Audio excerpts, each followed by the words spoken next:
Day trading, swing trading, and option trading picks are easy to find with Option Stalker. It is Friday morning, May 15th. We're about 2.5 hours into trading. Let's find some. Good morning, traders. We've got a lackluster day right now. Let's take a look at the S&P 500. We had this gap down and the market marched higher, tested the close from yesterday, which was also the high from yesterday, and then it instantly backed off. You can see lots of tiny candles in here, then a couple of long candles. Really nothing that can get going here. The market's very directionless, and you can see that the low of the day and the high of the day came in the first hour, and we've been in that range ever since. The volume's very, very light, so this is a low probability trading environment for day trades. So this is going to be a pretty short video today. Let's take a look at that D1 chart and see if there are any clues on a daily basis for the market. We've got this resistance level right here. We've got this support level here. What can we do with that? I'm going to click on this high. I'm going to click on that high. We've got our upward trend line here so that we'll get an alert if that's breached. We can do the same thing on the downside, and I'm doing this just so that you can see the range that we're likely to stay in. And this range has been present since really the beginning of April, so we're about a month and a half into it, and there's nothing happening right now. Well, why is that? It's because asset managers don't have any clarity. They're erroring on the side of being long the market because they know that they've got a safety net in the Fed and that central banks are printing money like crazy. They also know that states are starting to reopen, but they don't know how quickly everything is going to restart. Some of the states are still haggling on the dates when they should phase in. Other states, you've got protests between people who want the economy to reopen and those who don't want to because they're worried that the coronavirus is going to spread once we reopen the economy.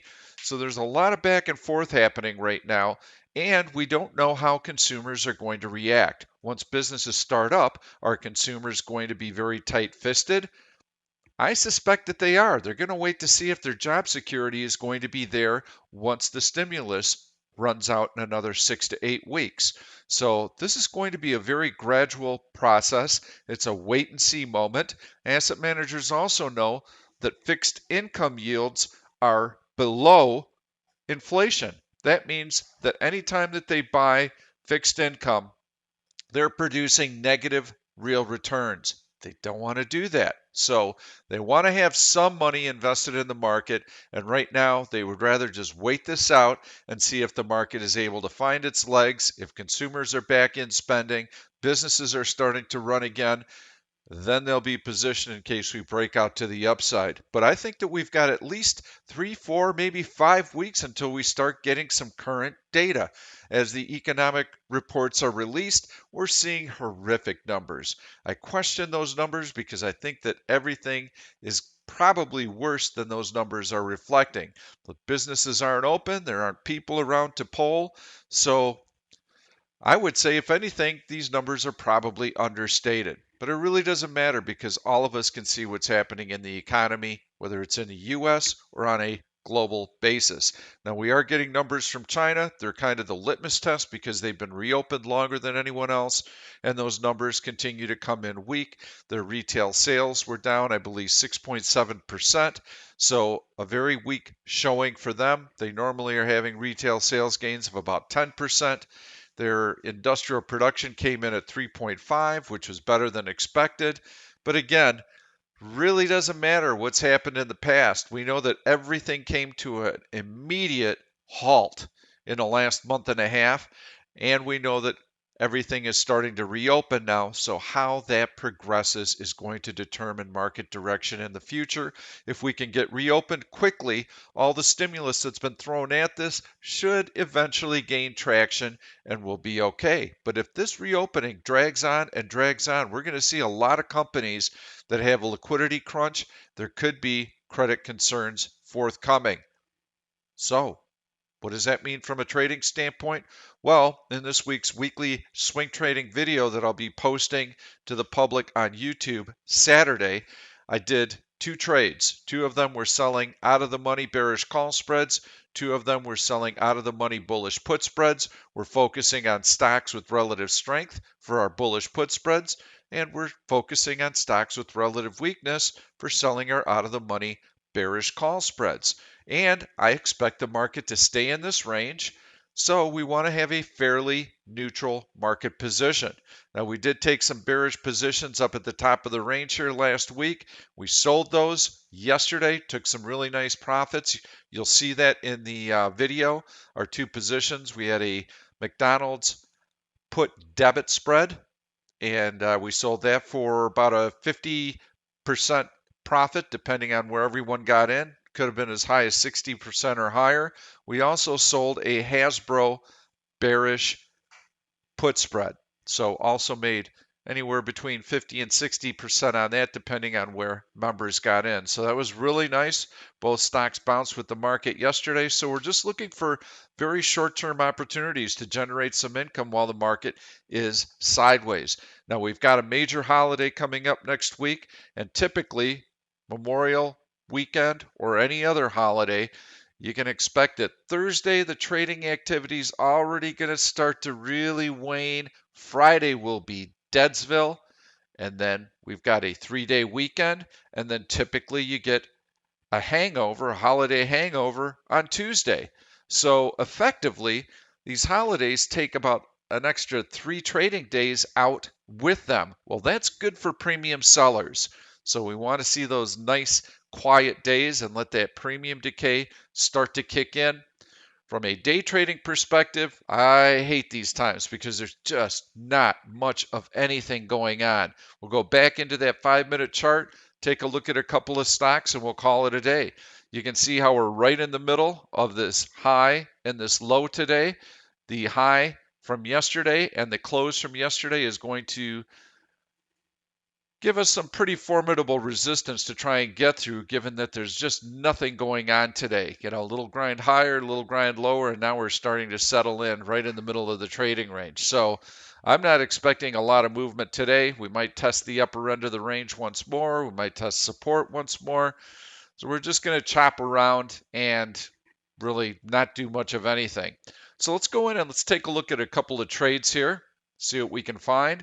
I'm going to go into my custom search. I'm going to find a couple of bearish picks.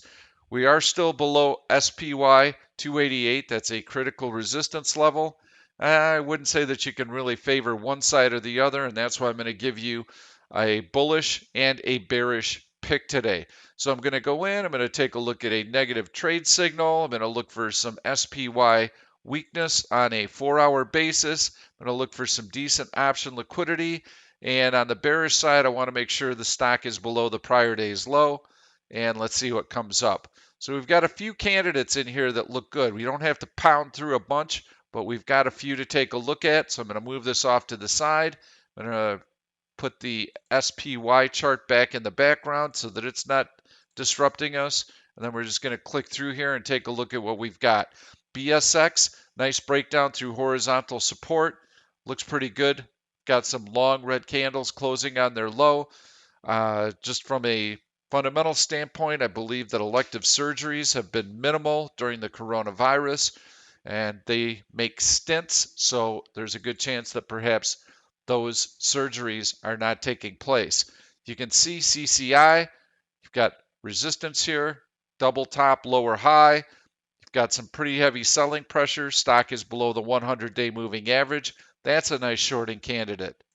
LITE, pretty choppy stock, not of great interest. Roku having a hard time finding its sea legs here. So it is currently below the 100-day moving average, but you can see 1, 2, 3 days, 4 days below it. Not that big a deal to me. It's basically just compressing here within a fairly wide trading range. This stock likes to move back and forth. SAVA, big drop there. Not really interested in that. SO, that's a pretty weak looking chart right there. You can see the resistance at the major moving averages and a downward sloping trend line. TSM is one that I think I would highlight for a nice pick. You can see how the stock bumped off of that 100-day moving average. It's been trending lower. Now it's broken that 200-day moving average. I think TSM looks like probably the best prospect on the short side out of all of them. So let's go in and take a look at TSM on a daily basis, see if there's a day trading opportunity in there. Not really. The stock made its move and now it's just compressing in here. So wouldn't do much on a day trading basis, but I think that this is one that you might be able to consider on a swing trading basis. So let's take a look. CCI might be one also that you can consider on a day trading basis. I'm just not looking for anything to happen in the market today. In fact, I had a red day this morning. I lost money. So call a spade a spade. Once I had a couple of losers, I said, listen, this market's just not doing anything. There's no tailwind. So I'm going to probably call it a day at midday. I just don't see a lot happening today. Typically, if you don't get any price movement or price action early in the day, especially in the first hour of trading, you're not going to get it the rest of the day. Conditions will continue to slow down. Fridays, especially expiration Fridays, I love to try and do my lotto plays in the last hour of trading, but you need to have some market movement for those to play out. I don't think we're going to get it. I'm not going to hang around and watch the paint dry today. So chances are I won't be doing any lotto trades today. So again, take these day trades with a grain of salt because I don't think we're going to get a lot of market movement. But if we do, I think CCI and TSM set up well as shorts. Now, on the long side, we'll take a look at a couple of searches also, and we can actually do the flip side here, and we're going to we'll unmark that, and we'll go bullish here, and we'll go bullish there, and we'll go stock above prior day high, and we'll see what we come up with. Lots of candidates in here. So I'm going to narrow this list. I'm going to go into a search that's already made to order for us, go into heavy buying, and I'm going to go right down this list here. I know NVAX is one that I like. You can see the strong move higher here today. Really, really nice. Go into that daily chart. You can see that massive gap higher. It's able to hold that gap, never even comes close to testing that low there. And now it's making a new, if it closes here, a new closing high. Lots of great strength in NVAX. Really like that one. Also, CLX, I like that. You can see how the stock has broken through this horizontal resistance after earnings. It's been able to steadily grind higher. So I think this sets up well for a day trade, and I think it sets up well for a swing trade. I am currently long CLX at $209.42. So I'm up about 50 cents on that trade so far. But this stock looks really nice. It's got a lot of momentum. We know that people are buying a lot of bleach products to disinfect with the pandemic right now. So it's well positioned to take advantage of the coronavirus. So those are some nice longs for you to take into consideration. I should also take a look at the stocks that I featured yesterday. I'm going to try and do that every day. So let's go into one. It was ALLO was my long of the day yesterday that I suggested to you. You can see this big breakout through horizontal resistance. Long green candle closing on its high. Let's see how it did yesterday. So if you'd have gotten long yesterday and the video came out somewhere in here, yeah, the stock finished up on the day and you would have done well. If you'd have taken it overnight, yes, absolutely you did well on that. Somewhere around the 42.50 level was where it closed yesterday, and today it's up to 45.30. So you're up about $2.70 on that overnight. Yes. Beautiful, beautiful, beautiful. So I also gave you a short to take a look at, and the short yesterday was LOW. And we'll take a look at that. And you can see how the video came out here yesterday. If you would have shorted here, you would have, lost money. Look at this. The stock is moving higher today. Lost more money. Not so fast. I told you yesterday that the only way that you can short LOW is if it closes below the 200-day moving average, the 100-day moving average. It didn't. And in fact, it's above the 200-day moving average. So you have to pay very, very close attention to the instructions that I give you. And that was the deal. In fact, you can see this little alert line that I dropped yesterday during the presentation. and it's going to continue to extend because it's a good till cancel line, that is what needs to be breached before I consider a short. So, as far as I'm concerned right now, this could be just a bull flag. You've got your flagpole there, you've got your pullback, you've got your downward sloping trend line that's been breached to the upside. This stock could continue higher. So no, we don't want to short until we have technical confirmation. So low should have been a non-factor for you yesterday. So right now, given the market, I think selling out of the money bullish put spreads, selling out of the money bearish call spreads is the way to go. I think that as the market continues to stay in this range, you need to keep your day trades pretty minimal when you're stuck within the first hour trading range. Yesterday, we had the opening here. We took out that opening price very, very quickly on this reversal. We filled that gap in yesterday, so we knew we had upward momentum. Yesterday was a good day to focus on the long side, trade stocks with relative strength. We had the type of momentum that we needed, and we had steady directional price action as well. So we don't have that today. On days like this, try and minimize your trade count, try and reduce your size. Look for us to stay in this range the rest of the day. That's all I've got for you.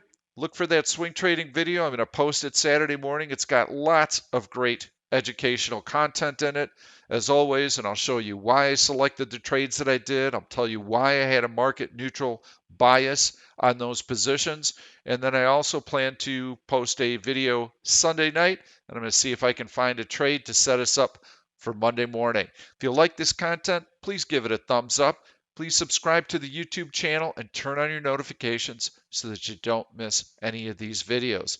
Thanks, everybody. Have an awesome weekend. Thank you for watching this YouTube video. I'm Pete Stolzers, and I'm going to keep the trade ideas coming along with lots of education, so make sure to subscribe to the channel and please turn on your notifications so that you never miss another trade. If you like the content, please give it a thumbs up. I've loaded 2 other videos that I think you're really going to enjoy. Stay tuned. We'll see you soon.